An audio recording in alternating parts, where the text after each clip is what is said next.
Hello everyone, this is Satish, teacher and केंद्रीय विद्यालय। I hope आपकी इंटरव्यू की प्रिपरेशन काफ़ी बेहतर चल रही होगी। और कंटिन्यू में डेमो सीरीज़, जो डेमो टीचिंग सीरीज़ है वो ला रहा हूँ प्राइमरी टीचर्स के लिए। तो ये डेमो सीरीज़ का ये अगला वीडियो है जिसमें आज हम टॉपिक ले रहे हैं वाटर साइकिल। और ये एक ईवीएस सब्जेक्ट का टॉपिक है। जनरली पूछ लिया जाता है कि आप वाटर साइकिल को कैसे बताएंगे किसी क्लास में। तो आपको मैं इस वीडियो के थ्रू एक आइडिया दूंगा कि किस तरह से आपको वहाँ पढ़ाना है वाटर साइकिल को। तो इस वीडियो को अंत तक देखना नहीं भूलिएगा और लाइक कर दीजिए आप वीडियोस को, क्योंकि मैं लगातार मेहनत कर रहा हूँ आप लोगों के लिए। तो सबसे पहले बता दूँ, ये जो टॉपिक है वाटर साइकिल, मैं इसकी दो विधियाँ बताऊँगा, दो तरीके की हम किस तरह से पढ़ा सकते हैं। एक एक्टिविटी को मैं शुरू में लूँगा इंट्रो के रूप में, और जो दूसरी एक्टिविटी है या जो डिस्क्राइब करना है उसको मैं अपने डिस्क्रिप्शन वाले पार्ट में, अंदर पढ़ाने वाले पार्ट में इंक्लूड करूँगा। इसको रिवर्स भी आप कर सकते हैं, वो मैं बता दूंगा कि आपको कैसे करना है। तो let's start this video. Okay, so good morning students, good morning all of you. How are you all? Okay, all are fine. Okay, अच्छा बच्चों, ये बताओ बारिश किस किस को अच्छी लगती है? आप सबको अच्छी लगती है ना? हाँ, मुझे भी अच्छी लगती है। गुड, मुझे भी अच्छी लगती है। ओके, तो आज क्या है, पहले एक एक्टिविटी हम करते हैं और कुछ कुछ इससे ही रिलेटेड हम टॉपिक आज पढ़ेंगे। तो पहले हम एक एक्टिविटी या फिर एक आपसे क्वेश्चन हम कुछ पूछेंगे और आपको उसका क्या करना है, जवाब देना है। ठीक है? तो वहाँ टीएलएम के रूप में आप बॉटल यूज़ कर सकते हैं।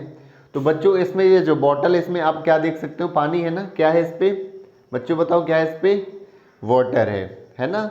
हर जगह पाया जाता है वाटर, आपके घरों में भी रहता है ना, तालाब में भी रहता है, आपके किचन में भी है, स्कूल में भी है, हर जगह वाटर है। ओके, तो अच्छा आप ये बताओ, ये जो वाटर है ये मैंने फ्रिज की वाटर, इसको मैं फ्रीज़र पे रख दूं, ठीक है?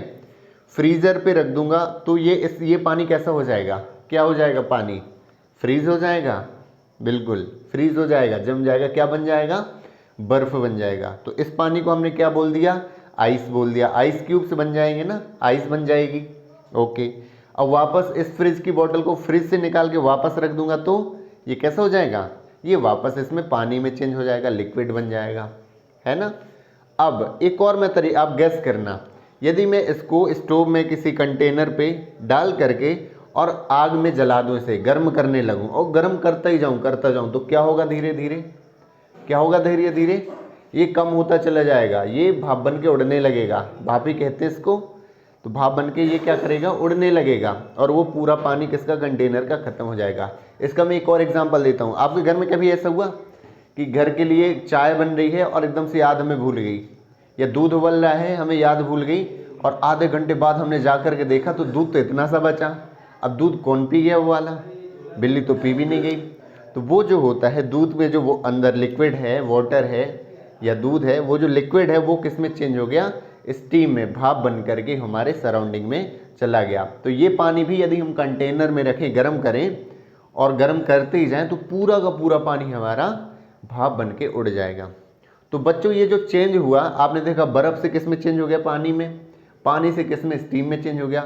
तो ये जो एक प्रोसेस रहती है, ये हमारे नेचर में भी चलती है, हमारे आसपास ये प्रोसेस चलती रहती है। हमें पता जरूर नहीं चलता, लेकिन ये प्रोसेस हमारी चलती रहती है, और इस प्रोसेस को कहते हैं वाटर साइकिल। तो आज बच्चों हम ये टॉपिक जो पढ़ने वाले हैं वो है वाटर साइकिल। कौन कौन एक्साइटेड है पढ़ने के लिए? गुड, सभी कोई जानने के लिए एक्साइटेड है। आज हम बहुत कुछ अच्छा नया सीखेंगे। तो हमारा जो वाटर साइकिल टॉपिक है इसको आज हम देखते हैं। तो सबसे पहले ये बताइए, बारिश, जब मैंने फर्स्ट क्वेश्चन पूछा था कि बारिश किस किस को अच्छी लगती है, तो आप सबने हैंड रेज किया था ना। तो अब उससे रिलेटेड देखते हैं किसको पता है, आइडिया है। तो अच्छा, ये जो पानी बरसता है तो सबके यहाँ बरसता है ना, कि किसी एक के घर में बरसता है पानी? सबके यहाँ बारिश होती है ना। बिल्कुल, स्कूल में भी जब बारिश होती है उसी टाइम पे आपके घर में भी हो रही होती है ना।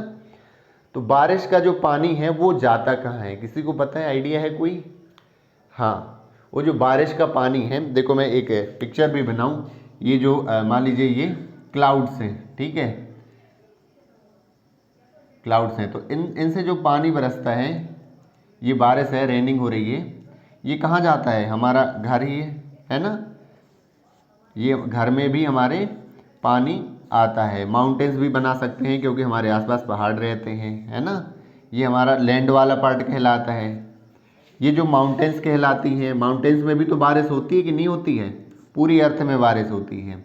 ये लैंड वाला पार्ट कहलाता है ना, जहाँ हमारे ज़मीन रहती है, ग्राउंड से रहते हैं। और एक और पार्ट है जो क्या क्या है, बहुत कभी आपने सी देखा है, बीचेस में गए हो, सी देखा है, टीवी में भी देखा होगा आपने। तो वो जो है वो हमारा जो वाटर है अर्थ में, वो भी कितना रहता है, वो भी 1/3 पार्ट में रहता है। तो ये क्या है, सी है, सी कह सकते हैं। और ये जुड़े हुए हैं तो आप सी कह सकते हैं। सारे जो सी हैं, महासागर हैं, समुद्र हैं, वो जुड़े हुए रहते हैं। तो ये सी वाला पार्ट हो गया, ठीक है। मैंने इसीलिए इसको बना दिया अलग से। तो ये मान लीजिए हमारा माउंटेन है, ये हमारे घर हैं सबके, जहाँ लोग रहते हैं। और ये समुद्र है, समुद्र पूरा बहुत विशाल है, बहुत बड़ा है। तो आप बारिश होती है ना सबके घर में, तो पानी कहाँ जाता है पता है किसी को? सड़कों में बहता है ना, और कुछ तालाबों में चला जाता है, नदियों में, और सब नदियों के थ्रू जो है कहाँ चला जाता है, सी में चला जाता है। तो यही मैं अब प्रोसेस आपको बताऊंगा। तो वाटर जो है हम देख रहे हैं कहाँ से कहाँ जा रहा है, वाटर है ना, वाटर ही है, वो सर्कुलेट होता रहता है। तो सबसे पहले बारिश हुई, रेनिंग हुई, तो रेन के फॉर्म में ये वाटर जो है ये कहाँ बरसा है, ये सबके घरों में, माउंटेन्स में भी है, ठीक है। माउंटेन से आपको पता रिवर्स भी आती हैं, ये भी आपको पता है ना, रिवर्स भी आ रही हैं, नदियाँ आ रही हैं माउंटेन से, नदियाँ भी बह के आ रही हैं समुद्र में। और जो पानी बरसा है वो भी लैंड में आ रहा है, और वो सब जाकर कहाँ जा रहा है, तो मैं ये जा रहा है सी में। अब ये बताइए एक चीज़, जैसे मैंने अभी एग्जांपल दिया था ना, गर्मी तो यहाँ भी हो रही है, यहाँ का भी पानी वेपोराइजेशन हो रहा है, भाप में बन रहा है, लेकिन यहाँ का पानी ज़्यादा भाप बन के ऊपर उड़ेगा। क्यों? क्योंकि यहाँ पानी ज़्यादा है, जहाँ पर पानी ज़्यादा होगा वो तो और ज़्यादा भाप बन के, स्टीम बन के ऊपर जाएगा। तो क्या होता है, वाटर जो होता है वो स्टीम बन करके कहाँ जाता है, भाप स्टीम के फॉर्म में हमारे आसमान में चला जाता है, क्लाउड्स बन जाते हैं ऊपर। तो ये जो वाटर बरसता हुआ पानी था, पहले माउंटेन्स में भी गया, घरों में भी गया, रिवर्स भी आई, और ये पानी किस में आया, ज़मीन में। ज़मीन का पानी कहाँ चला गया, ये वाटर कहाँ चला गया, समुद्रों में, सीज में, ठीक है, ओशन में, ओशन में चला गया पानी, सी में चला गया। और इसके बाद ये वाटर जो है क्लाउड्स में चला गया, और क्लाउड्स जो है वहाँ ठंडक रहती है ऊपर जितना जाते हैं, और वो फिर रेन बन करके बरस जाते हैं, ठीक है। तो ये जो पूरा साइकिल है बच्चों, ये पूरा जो वाटर का साइकिल हो गया ना, साइकिल आप जानते हैं, साइकिल चलाते हैं पूरा राउंड राउंड राउंड, है ना, हर बार वही राउंड हम लेते हैं। तो उसी तरह का ये जो है सर्किल पूरा चलता है वाटर का। पानी बरसा, पहले हमारे घरों में आ गया, सबने नहा लिया, पानी जो है अर्थ में आ गया, नदियाँ भर गई, तालाब भर गए, ये पानी जो है चला गया कहाँ, ओशन में चला गया, और इससे पानी फिर वापस कहाँ चला गया, क्लाउड्स बन गए वहाँ पर। तो ये जो बच्चों सर्किल कहलाता है, साइकिल कहलाता है, इसे हम कहते हैं बच्चों वाटर साइकिल। तो कैसा लगा आपको आज का पढ़ाना? तो ये जो वाटर साइकिल है, इसका एक पिक्चर आपको भी बनाना अभी क्लास वर्क में, और इसका हम एक प्रोजेक्ट भी बनाएंगे। प्रोजेक्ट कैसा बनाएंगे, हम एक कार्डबोर्ड में कुछ माउंटेन्स बनाएंगे, कॉटन का यूज़ करते हुए रिवर्स बनाएंगे और ओशन बनाएंगे, और पूरा एक सर्किल जो है एक चार्ट के फॉर्म में बनाएंगे। ये आपको अभी ग्रुप वर्क दिया जाएगा, और होमवर्क में क्या करना है, अभी इससे रिलेटेड मैं कुछ क्वेश्चन आंसर दूंगा आपको, और अगली क्लास में भी इसके बारे में और डिटेल में पढ़ेंगे। तो लगभग इतना ही हमें वहाँ पढ़ाना है, इतने में ही तो आपका इंप्रेशन बहुत गजब चला जाना है। तो देखो, मैंने 2 तरीके बताए आपको पढ़ाने के। पहला ये तरीका होता है कि आपने एक एग्जांपल लिया कि एक बॉटल थी, उसको आपने फ्रीज़र में रखा है ना, और फिर लिक्विड में चेंज हो गया, फिर आपने गैस में रख दिया, क्योंकि ये डेली वो देखते हैं इन चीज़ों को। और फिर हमने कहा कि यही जो प्रोसेस है ये हमारे नेचर में चलती है, अर्थ में हम देख जरूर नहीं पाते, लेकिन हमारे अर्थ में भी ये प्रोसेस चलती रहती है, जिसको हम वाटर साइकिल कहते हैं, और ये नाम है, और ये मैंने प्रोसेस समझा दी। इसका दूसरा ये तरीका हो सकता है कि हम स्टार्ट ही ऐसे करें कि आप बारिश जो होती है बच्चों, पानी कहाँ से आता है, क्योंकि वो भी तो रियल लाइफ एग्जांपल है ना।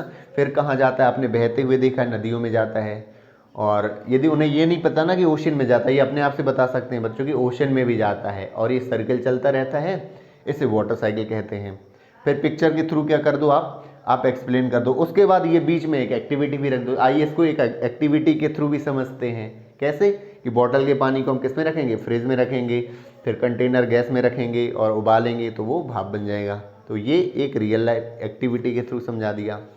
तो इस टॉपिक को पढ़ाने के मैंने 2 तरीके आपको बता दिए। या तो पहला एक एक्टिविटी ले लो, बॉटल का यूज़ कर लो, पानी का यूज़ कर लो, फ्रीज़र में, नॉर्मल रूम में और गैस कंटेनर में, उसमें किसी कंटेनर में गैस में अपने गैस स्टोव में चढ़ा करके।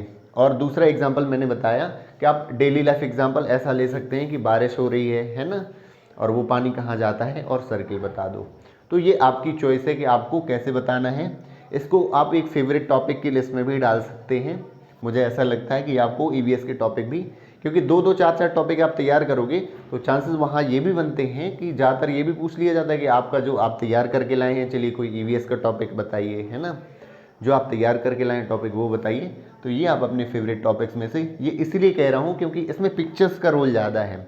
जिस भी टॉपिक में पिक्चर्स का रोल ज़्यादा रहेगा वो उतना ही अच्छा प्रेजेंटेशन आपका जाएगा, क्योंकि पिक्चर्स जो हैं, पिक्चर्स के थ्रू जो चीज़ें बच्चे समझते हैं, इम्प्रेशन जो पड़ेगा वो लिखने में नहीं पड़ेगा कि आप यहाँ पर 10 लाइनें लिख दें, पर्यायवाची शब्द लिख दें, है ना, एंटोनिम सिनोनिम लिख दें बिना किसी पिक्चर्स के, उतना इम्पैक्ट नहीं जाता जितना हमारी पिक्चर्स का जाता है। So thank you so much for watching this video. मिलते हैं अगली किसी वीडियो में किसी नए टॉपिक के साथ। आप हमें सजेशन भी दे सकते हैं। वैसे मैं खुद से खोज करके लाता हूँ, सर्च करके लाता हूँ टॉपिक्स की आपको क्या पढ़ाया जाए, और DSSB की भी वीडियोस ला रहा हूँ, क्योंकि अब कुछ लोग DSSB की भी तैयारी में लग गए होंगे, क्योंकि जल्दी उनकी भी वैकेंसी हमें देखने को मिल सकती है। मैं पूरा डेडिकेटेड हूँ आप लोगों के लिए। आपको जिस तरह के भी KVS से रिलेटेड, तो मैं क्योंकि KV में खुद हूँ, खुद भी KVS में केंद्रीय विद्यालय में काम करता हूँ, तो उसमें मैं और अच्छा दे सकता हूँ आपको।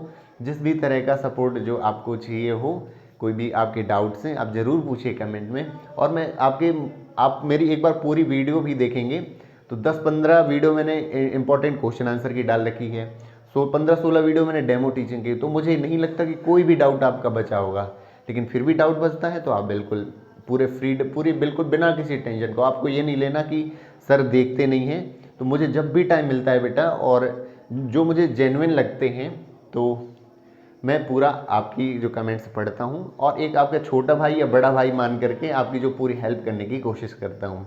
So thank you so much for watching this video. मिलते हैं अगले वीडियो में किसी नए टॉपिक के साथ।